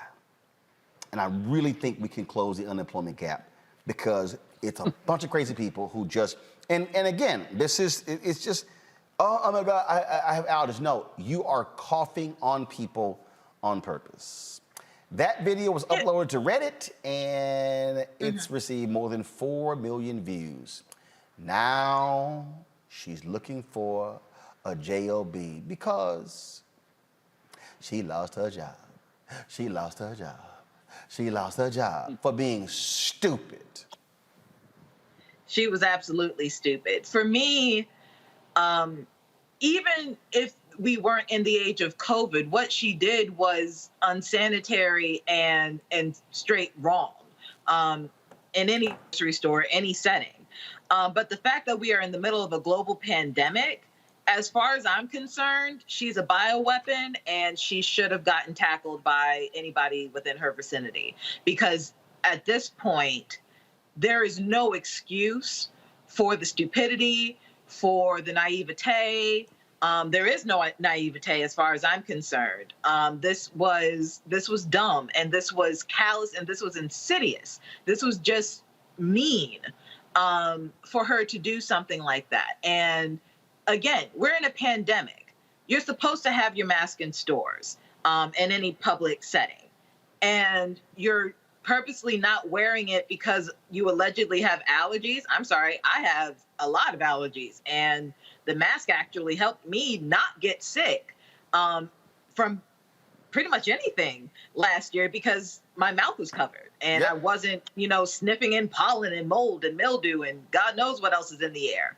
So that wasn't a valid excuse either. But like I said before, she was a bioweapon. And if it were me, on a bad day, she would have gotten some hands. On a good day, she would have just gotten dragged. But it couldn't be me in that video. Absolutely. The thing for me, Emma Congo, is these people are so, okay, fine, you don't want to wear a mask. Walk around the damn store, mind your business. When you start coughing on other people, we've seen this happen in other cases, and folks were fired. And I have absolutely no mercy whatsoever for any of these people. Not one of them. Oh, no. Not at all. Look, that's assault, man. I remember when the pandemic first started, and there was that in Ohio, that bus driver who was talking about this lady getting on and coughing and not caring. Then he died a few days later. She's doing that intentionally. And as Kelly was saying, I'm surprised that more and more people are not reacting physically to these guys, but at the end of the day, it's the pandemic. You don't want to get close to these guys, and we don't want to see the violence, but we definitely need to be seeing these consequences. And so I'm glad that SAP did that, and now her face is going to be out there, her name is going to be out there. And just like you in the first segment, we're talking about calling attention to what Christie and all of these guys are doing. We can't let people forget the ignorance of these people. So the videos got to be retweeted, they got to go viral, because we're going to be running into these guys in the next grocery store. And if the only way they're going to learn their lesson is to lose some money, then let them lose some money, because really at the end of the day, there should also be some criminal charges, because who's to say someone in her area when she was doing that, what if she did have it, and what if somebody did catch it? Wouldn't she be liable for that if it was traced back to her? They don't care about any of that type of stuff, but hit them in that economic pocketbook, that's a good start. But sometimes a little more may need to be done, and I'm talking about charges being filed. Absolutely. What if she caught it? You know what I'm saying? It's not even about if she spread it. What if she caught it? But they don't. But in their minds, they don't care. Because look. And that's my point. Because I'm gonna show you this here. So this is from Raw Story. They posted about 42 minutes ago. Colorado pastor who mocked AIDS deaths and spread vaccine conspiracy theories. He's dead. Wow. COVID-19. Good riddance. COVID-19. Wow. COVID-19. And so, oh no, he's not the only one. Let me play this here. Let me try to find it here. This is, again, I just want people to understand, again, these people who are putting all this COVID stuff out there, they make no sense whatsoever. There was one woman who was same thing. She was in a store. She was in a store. She absolutely was against mask mandates. She didn't like them. She was upset. If I can find the video, man, it'd be great. So she, this woman here, was caught on video in a mask and was going through, I have a medical condition, I'm not wearing a mask, I don't care, and I have it. She's an anti-masker. She's dead. She got COVID. So to Kelly's point, you're absolutely right. These folks who, right here, QAnon conspiracy theorists, conspiracists dies from COVID-19, and Trump-loving attorney accuses hospital of medical murder. Okay. I mean, but that's where we are. And so it goes beyond, Kelly, these folks just, stay in their lane. Just the coughing on people and flouting the rules. That's why folks are going to mask mandates, because you can't trust people to do the right thing. It shouldn't have to come to this, but unfortunately we're here. It shouldn't take, the government making you be healthier to do the right thing. But I'm all for a mask mandate. I'm all for, making sure that people are getting vaccinated. I'm all for a vaccine mandate, because at this point, it's not about, what's the word? It's not about you just being scared at this point. It's not vaccine hesitancy. It's vaccine refusal at this point. And I don't understand why this vaccine over all the others that are likely already in your body, because you have to get them in order to work pretty much anywhere or go to school anywhere. I don't understand why the COVID-19 vaccine is the one that people are up in arms about and ironically are saying my body, my choice. And yet these are the most conservative people on the planet saying my body, my choice. And further, as I understand Hippocratic oaths amongst doctors, but at this point, this is like everybody's saying, this is a pandemic of the unvaccinated. And at this rate, people are dying not because of COVID, but because of already existing conditions, and they're not able to get to the hospital. 98% of the deaths, the COVID deaths right now, are unvaccinated. This woman named 98%. This woman named Veronica Wolski. This is her. She died this morning, y'all. But this is her a few months ago in a grocery store. Down here, so it's not real obvious that I'm videoing.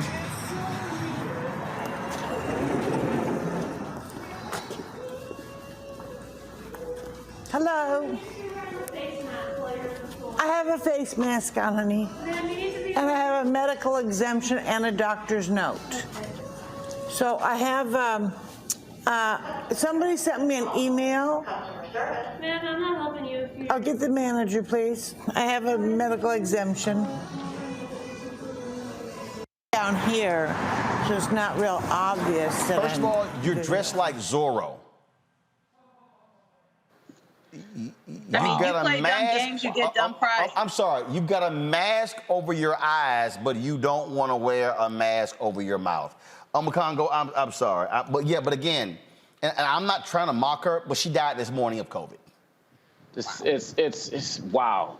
It's wow. Look, I'm picking up where Kelly was leaving off about how these ignorant folks who are out there not caring about people are making it hard for everyone else to be able to use these hospital beds. I saw a story in Alabama where a man was having cardiac arrest and tried to get into 43 different hospitals and couldn't get in, and ended up dying.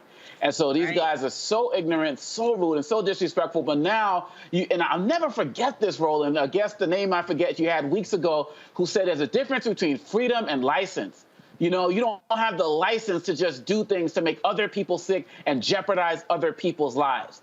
And so it's unfortunate when anybody dies, we don't wish it upon anybody, but damn it, what the hell did you expect? And now you're at a point, so yes, we got to get these mandates going. New York kids are going back to school. How many of them are going to be shut down in a week? At least they have the mask mandates right now. But we also got to protect our children as well, man. And these folks just don't care, and this is what's going to happen. And so, yeah, we don't care that much about them. But look, they're affecting entire communities, and something has to be done. And Biden needs to step it up with the mandates, period, bottom line. And just one more thing, and it's a controversial opinion, but I'll say it anyway. I really do feel like if you are unvaccinated by choice and you contract COVID, you lose your right to get hospital care.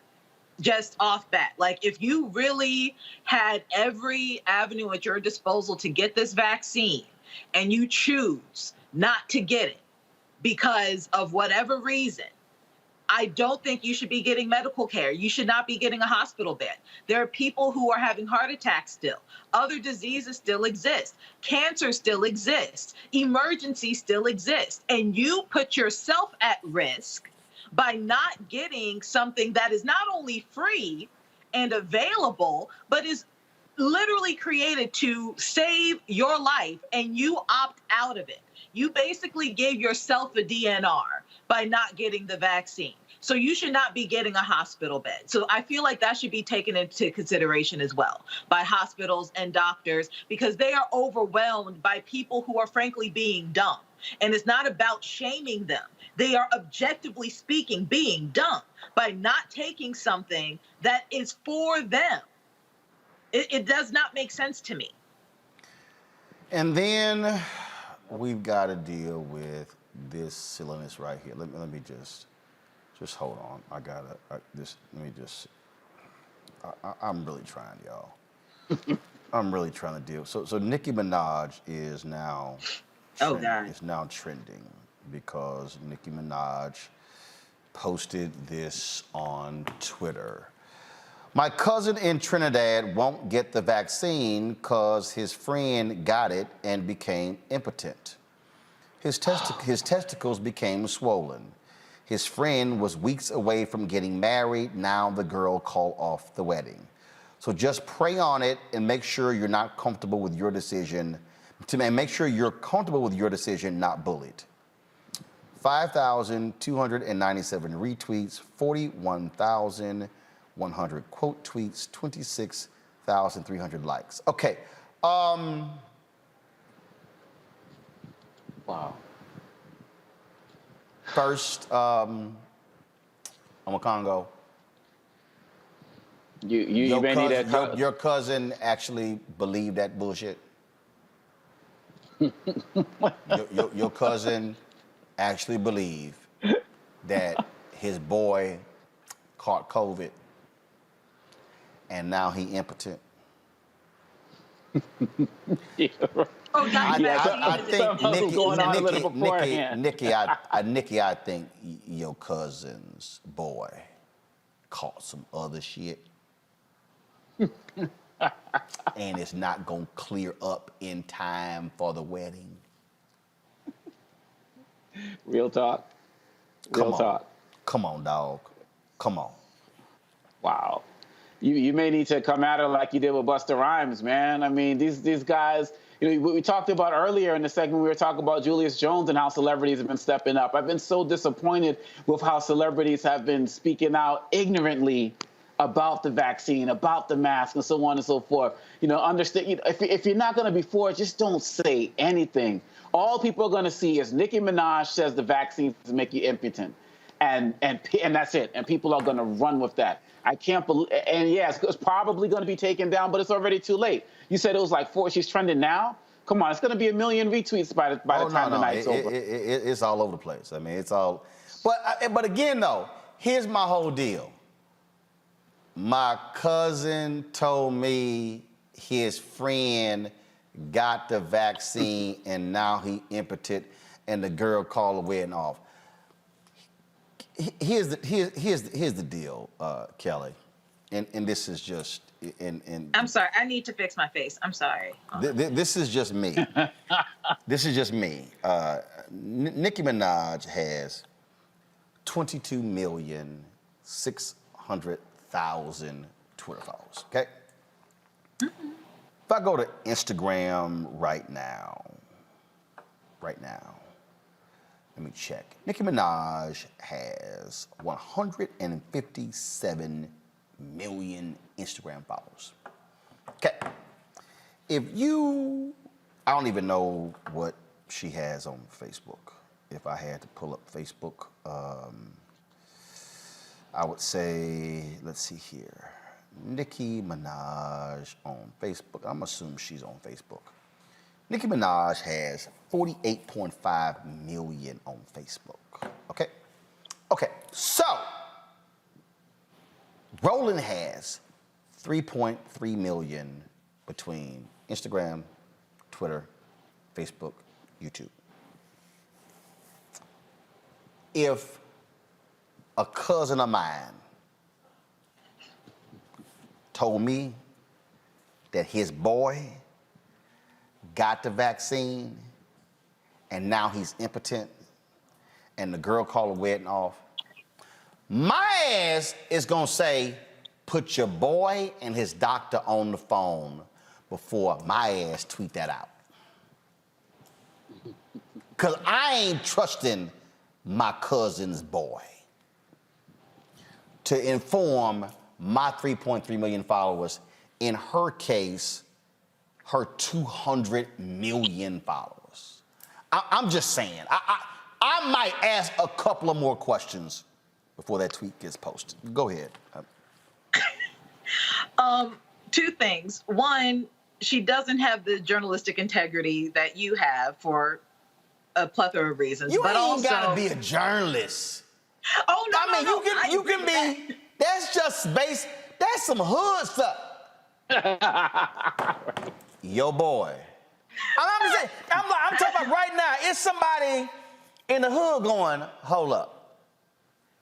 Yo, boy got the shot and now he impotent.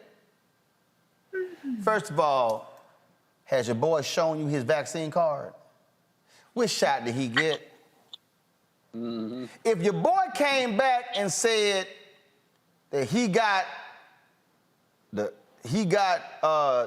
Eli Lilly shot, you probably, is it the Pfizer, the Moderna, or is it Johnson & Johnson? Which one you got? I'm just saying, even in the hood, you might ask two more questions before you put it on Twitter. I agree with you. And, you know, trust but verify, I agree with you. But again, this is also the same woman who is married to a convicted rapist and cannot frequent certain establishments with her husband because of the restrictions of movement that he has on his person while he's on parole or on the sex offender registry list, one of the two or both. This is also the same woman whose brother is serving 20-something years for the rape of an 11-year-old that allegedly she is still trying to pay off the family to not talk about anymore. I say all that to say, even though it's not necessarily related, there's a couple tools missing in her toolbox in her noggin. So this does not surprise me that she would say such a thing. It is unfortunate that she has such influence and reach and is still that dense. But here we are. Somebody on YouTube said that boy got that hot sauce. Y'all know! Y'all know he's got a burning sensation, and it's not from the Eli Lilly shot. Let me go to a quick break. I'm going to a quick break. I'm coming back. We got Jim Jones next. Let me just, because I can't. Y'all watching Roland Martin Unfiltered on the Black Star Network. White supremacy ain't just about hurting black folk. Right. You got to deal with it. It's injustice. It's wrong. I do feel like in this generation, we've got to do more around being intentional and resolving conflict. You and I haven't always agreed. Yeah. But we agree on the big piece. Yeah. Our conflict is not about destruction. Conflict's going to happen.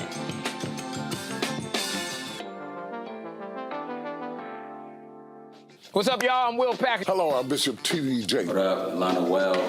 and you are watching Roland Martin Unfiltered.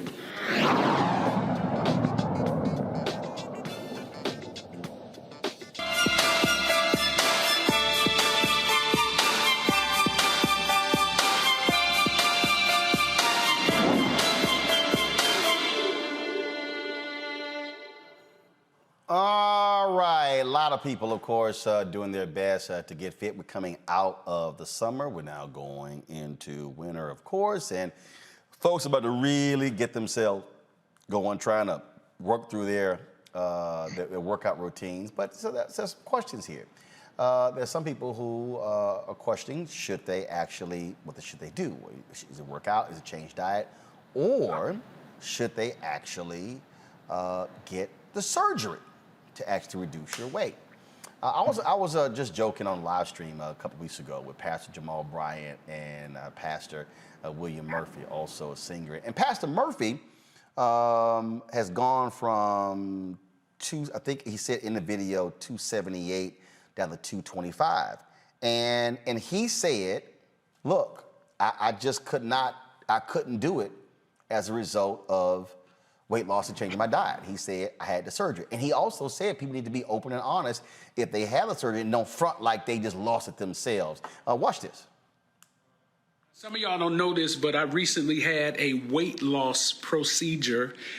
I went from 278 pounds to 225 pounds. Turn up, what? I'm about to come off of these diabetes pills, coming off these high blood pressure pills, and I will never have another battle with gout. So are you on liquids? You only on liquids? No, but I had to eat because I had to take medicine for the gout. Okay, so where are we now? This is where we at. And and get this, I'm eating salmon fillets, I'm eating eggs, and I'm eating sweet potatoes, and what else? Peppers and onions. All right, joining us right now is Jim Jones, of course, fitness guru. Jim, glad to have you on the show. First of all, I need to send a ticket to your house because that shot right now is really horrible. I don't know whether it's a cheap-ass computer camera you're using or whatever, but it looks foggy as hell. I mean... You got Roland. You switched over to Skype today. You know, you threw me off a little bit. We usually do the other, the Apple software. We're Skyping today, so I don't know what's going on, Roland, man. You do know they have Skype app on the phone. Yeah, for sure. I'm just saying. I just want to let you know it's a horrible ass shot. You look like it's foggy. I don't know what's going on. Yeah, me neither, Roland, man. I'm traveling right now. I'm not on my home Wi-Fi, so man, you gotta. Right. It's the Wi-Fi. No, it's the what? No, it's the vaccine. It's the vaccine. The vaccine, like yes. Oh, the vaccine has infected your computer, and it led to your raggedy ass picture. Okay, got it. All right. Exactly. Okay. Exactly. So let's talk about this here. So look, there are a lot of people who have actually had the surgery. What Murphy said was, he said, I tried. He said, I tried to do the dieting. I tried to do the workout. He said, I needed this to spark me, and he said he's focused with his eating plan, everything like that. And so, just your thoughts on it. Yeah, so my thing is this, Roland. First of all, I'm not against the BBL, so I don't want people killing me. I'm not against it, but what I want people to know, when you get these weight loss surgeries, the real cost behind it, right? So, Roland, on average, they're about $6,000 for a BBL, the weight loss surgery, but people don't factor into it. If you don't change your lifestyle in 5 years, you're going to have to pay that $6,000 over and over again. So people, they're actually taking out a mortgage, right, Roland? If you don't make that lifestyle change, you're going to get that same weight loss surgery over and over again. And second, I tell people, more than likely, you don't know how to work out properly if you get the surgery, so you're going to have to hire a trainer or a fitness professional to show you how to work out. So that's another $5,000 a year. So people don't understand that after these surgeries, there's more cost to them. If you don't change your lifestyle, it's pointless to get the surgery. You'll be paying the bill over and over again, Roland. Well, but it's also educating people to say, look, if you get the surgery, you're still going to have to make eating adjustments in order to keep the weight off. Because if you start adding that weight, depending upon that surgery, it's going to show up in some other areas of your body.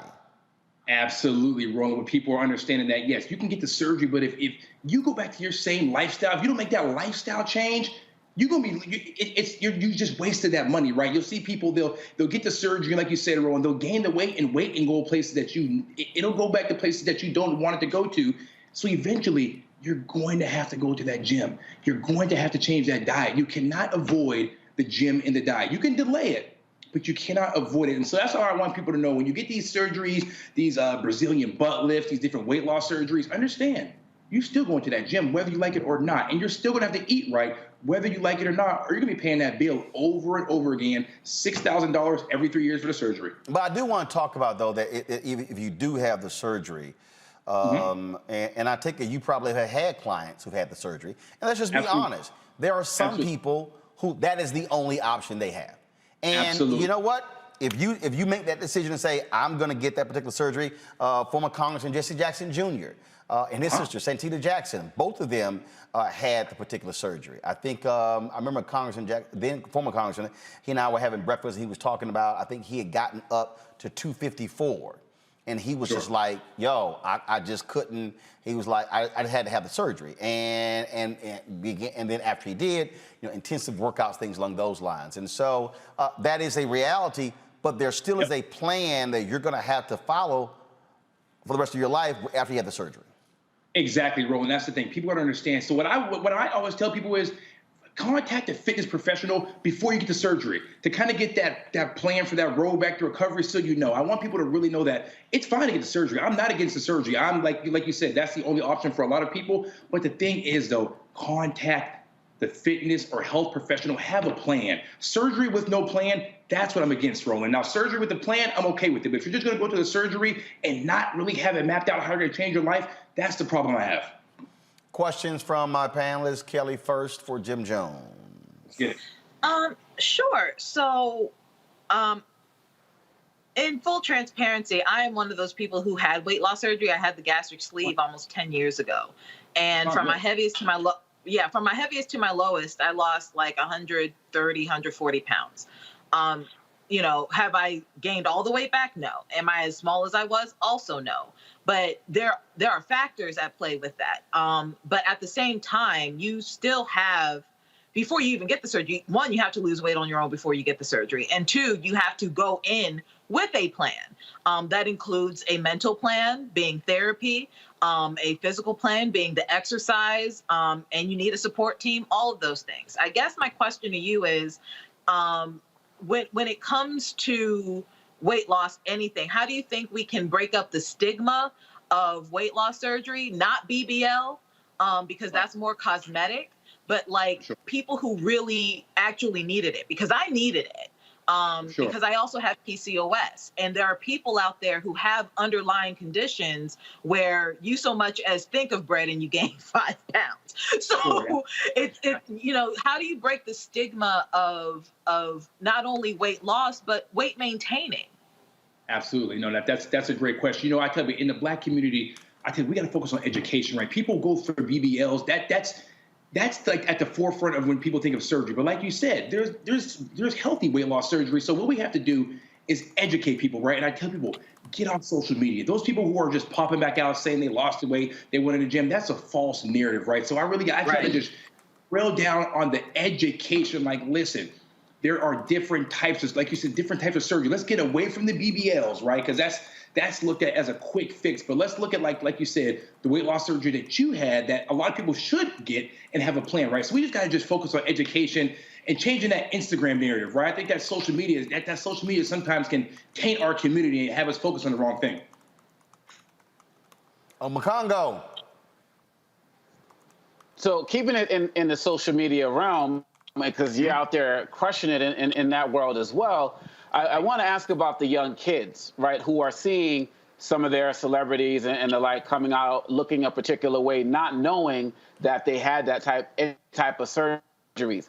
Do you think that it's an obligation on people out there who are influencers to speak openly about it? Because some of them are just coming out with this look as if they did it all on their own, and maybe they can share some lessons with young people about this. What are your thoughts on that? Yeah, so my thoughts are, I think with the surgery. Like I said, we got to have full transparency. Like I said, there's nothing wrong with it, right? So I think that we have to get to a space within the Black community where it's looked at to be comfortable to talk about surgery, right? I think people do it now.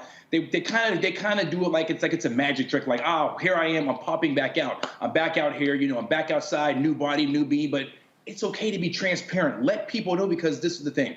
If we don't have the education and we're not giving the youth the truth on that, they're going to think that they can just go get a quick BBL, pop out, get Instagram followers or be liked or be accepted. So I think, like you said, it's just like mental health. There's got to be full transparency with people who've had surgery, right? And people who have had it are going to have to come out and say, like, hey, when I had the surgery, this is how I did it, but I have a plan, right? And be kind of realistic about the recovery. All right, Jim Jones, let the people reach you. Listen, if they need a surgery meal plan, they can holler at me, Jim Jones, GymJonez on Instagram. If you need a meal plan, I'll give you a free one. Just get a plan if you get the surgery. All right, then. Jim Jones, we surely appreciate it. Thank you so very much. All right, folks, that is it for us. We appreciate it. Kelly Omokongo, thank you for joining us on our panel today, as well as all of our guests. Hey, folks, we are close to 10,000 downloads on Black Star Network. Let me check right now. We're getting close. We have 9,000. Okay, update, please. 9,643. So actually, let me update. 9,672. So we are 328 away from hitting 10,000. If you have not downloaded the Black Star Network app, please do so. You can download it to your Apple phone, your Android phone, of course, also Apple TV. And then you have, of course, Android TV. Then you have, of course, Roku, Fire Stick, Fire TV, Xbox One, and your Samsung Smart TV as well. We also want you to please support what we do here at Roland Martin Unfiltered. We, of course, always bring you interesting and unique things. Tomorrow I'm going to be in Atlanta. There's a group of Black men who meet annually. Who meet monthly, and so they want me to address them. But we're going to actually broadcast the show with them. And so former mayors, also head of MARTA, John Hope Bryant, Operation Hope. So we're going to have this black male conversation tomorrow on a variety of issues right here on Roland Martin Unfiltered. So you support us. This is what your resources are going to. Cash App, $RM Unfiltered, PayPal.me/R Martin Unfiltered, Venmo.com/RM Unfiltered. Zelle is Roland@RolandSMartin.com, Roland@RolandMartinUnfiltered.com. Want to thank all of you for watching us today. Please also, if you're not subscribing to our YouTube channel, do so. We're less than 2,000 from hitting 800,000 YouTube subscribers on our YouTube channel. If you do so, you can also hit that button where you, of course, get notifications when we go live. Folks, thank you so very much. I will see you tomorrow from Atlanta. Roland Martin.